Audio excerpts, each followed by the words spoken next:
Chapitre 143, je vous le dis, c'est une très bonne opportunité. 1. Le lendemain du banquet, les choses se déroulèrent rapidement.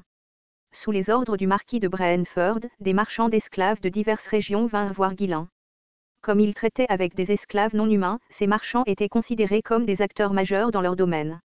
Pourtant, devant Guillain, ils semblaient tous assez nerveux. Mais, êtes-vous vraiment sûr de pouvoir gérer autant de stocks? Je sais que vous vous intéressez aux esclaves non humains, mais les chiffres sont trop élevés. Si votre trésorerie se bloque, vous pourriez vous retrouver en faillite. Les esclaves non humains ont une grande fierté, donc les gérer sera difficile. Une situation ironique se déroulait où les vendeurs étaient plus inquiets que l'acheteur, qui ne semblait pas avoir de réserve. Guillain répondit avec une expression détendue. C'est ironique de voir des marchands d'esclaves s'inquiéter pour leurs clients. L'argent a été préparé, et je m'occuperai de la gestion, donc il n'y a pas lieu de s'inquiéter. Les marchands d'esclaves échangèrent des regards obliques et hochèrent légèrement la tête. Bon sang, c'est à bout de conclure une grosse affaire avec un gamin comme ça. C'est quelqu'un soutenu par le marquis de Brentford.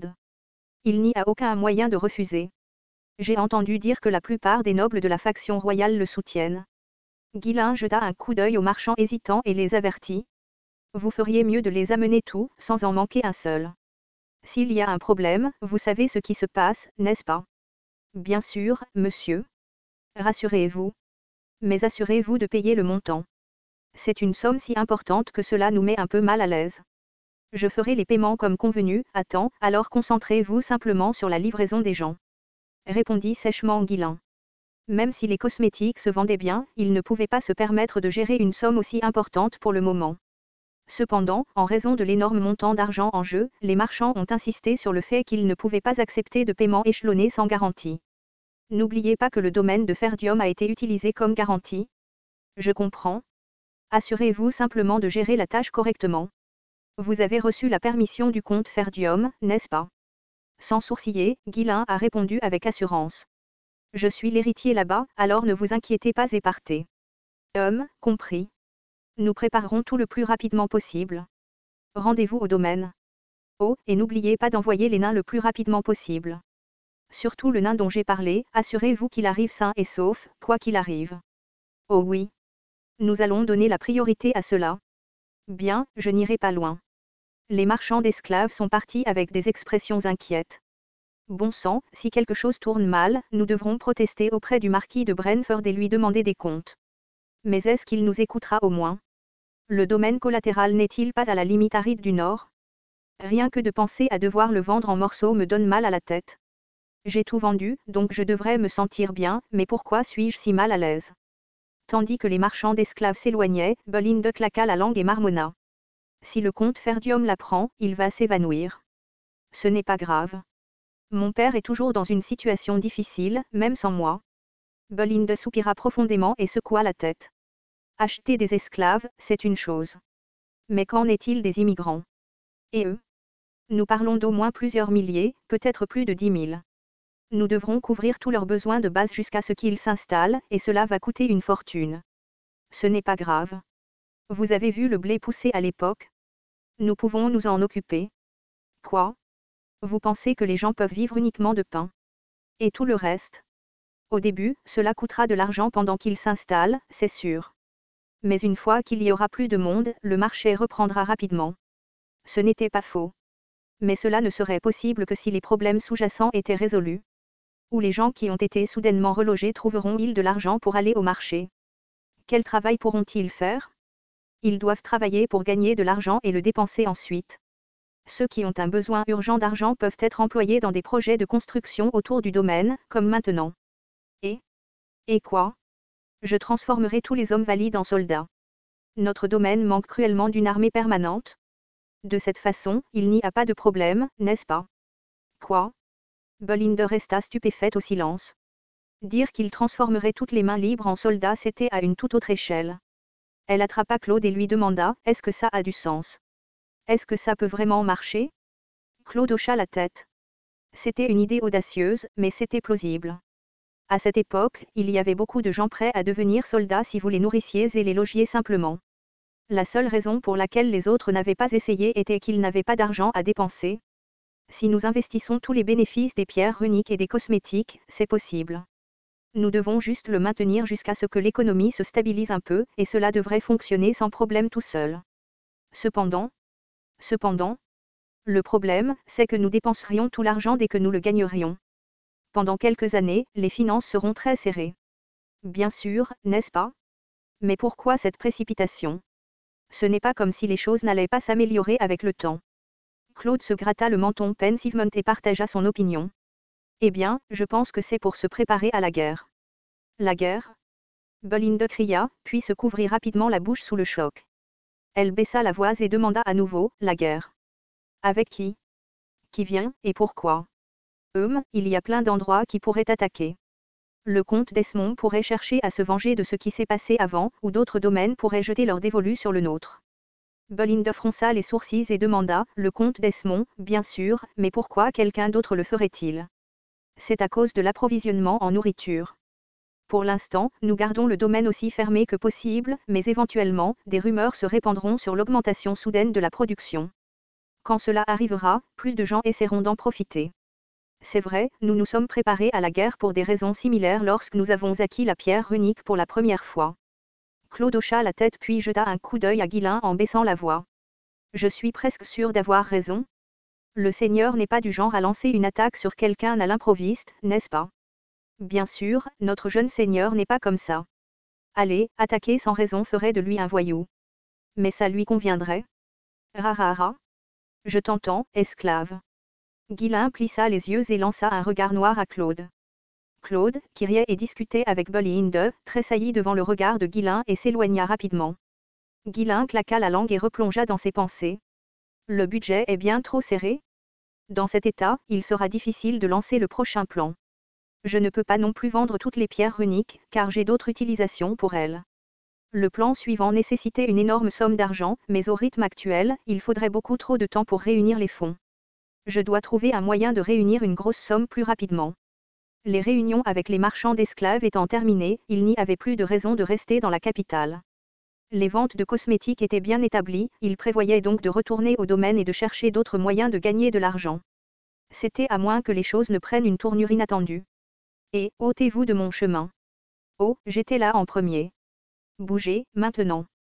L'entrée du manoir des Corbeaux était bondée de clients venant acheter des cosmétiques. Depuis le banquet, le nombre de visiteurs n'avait cessé d'augmenter, et finalement, il a atteint le point où il ne pouvait plus laisser entrer tout le monde. J'ai entendu dire que le baron Fenry avait guéri la maladie de la fille du marquis de Brentford. Ils disent que c'est grâce à ce produit cosmétique. Oh mon Dieu, il faut que j'en achète, vite. La nouvelle se répandit et bientôt, non seulement les nobles vivant dans la capitale, mais aussi les seigneurs locaux et les marchands rapides des provinces affluèrent au manoir. Au début, seuls les serviteurs des familles nobles venaient, donc c'était plutôt gérable. Mais une fois que les nobles impatients ont commencé à venir en personne, les choses ont dégénéré. Il s'agissait de personnes qui n'avaient jamais de leur vie fait la queue ou attendu leur tour pour quoi que ce soit. Une file? Qu'est-ce que c'est? Tu peux la manger. Qui ose me barrer la route? D'un seul cri d'un noble, les serviteurs qui faisaient la queue prenaient peur et se dispersaient. Mais les nobles resteraient immobiles après avoir appris que leurs serviteurs avaient été chassés. Ainsi commença un cercle vicieux, un noble se présentait, chassait les serviteurs, puis leur propriétaire revenait, répétant tout le processus. Claude essaya d'avancer et de contrôler la foule, mais ce fut complètement inefficace. Mettez-vous en ligne. Formez une ligne. Peu importe combien ils criaient, les nobles orgueilleux ne prenaient même pas la peine d'écouter. Cela aurait été plus facile s'il y avait eu une différence claire de rang, afin qu'ils puissent être alignés en conséquence. Cependant, avec des nobles de statut et d'influence similaires, cette méthode était inutile. Avec des nobles de tout le royaume rassemblés, il n'y avait aucun intérêt à essayer de les séparer par rang. Certains des nobles de rang inférieur commencèrent à se fusiller du regard et à se disputer verbalement. Et, je suis arrivé en premier. De quoi parles-tu? J'étais là avant toi. As-tu laissé tes yeux à la maison? Qu'as-tu dit? Sais-tu seulement à qui tu t'en prends? Si tu me trahis, le comte Boyer ne le tolérera pas. Ah! Et qui es-tu pour lancer des noms? Tu ferais mieux de te retirer à moins que tu ne veuilles avoir affaire au comte Bromson. Des gens utilisaient les noms de ceux qu'ils connaissaient pour faire monter les affrontements verbaux plusieurs fois par jour. Ceux qui ne faisaient que se disputer étaient en fait les plus sages.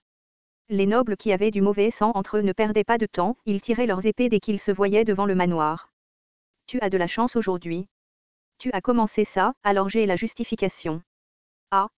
On dirait que tu as enfin choisi le jour pour mourir. Quelle belle journée. Clang. Clash. Les malheureux gardes du corps, contraints par les ordres de leur maître, se sont affrontés à coups d'épée. Un combat. Il y a un combat.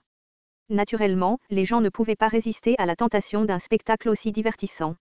Même ceux qui n'avaient pas l'intention d'acheter des cosmétiques se sont rassemblés devant le manoir pour regarder la bagarre. Monsieur, il y a un sérieux problème. Le devant du manoir est dans le chaos le plus total. Il n'y a aucun moyen de laisser entrer les gens. Si cela continue, cela pourrait tourner à l'émeute. Claude a fait un rapport urgent à Guillain, qui est rapidement sorti pour voir par lui-même. Ce n'était pas prévu. L'entrée du manoir était un pur chaos. Des gens se battaient, des gens regardaient, même des chiens errants du quartier qui avaient suivi la foule, c'était le chaos complet. Même un champ de bataille ne serait pas aussi désordonné. S'il vous plaît, écartez-vous. Ne bloquez pas le passage. J'étais là en premier. Et, ne poussez pas. Ouaf ouaf. Aboiement. Et que quelqu'un n'arrête d'aboyer ses chiens. En regardant la scène, Guillain laissa échapper un rire ironique, presque admiratif. Waouh, c'est vraiment le bordel. Claude, l'air complètement épuisé, grommela. Nous avons fermé la porte pour l'instant parce que tout le monde essaie de se frayer un chemin à l'intérieur. Si nous l'ouvrons, le manoir sera envahi par ces gens. Ils prendront probablement aussi les cosmétiques.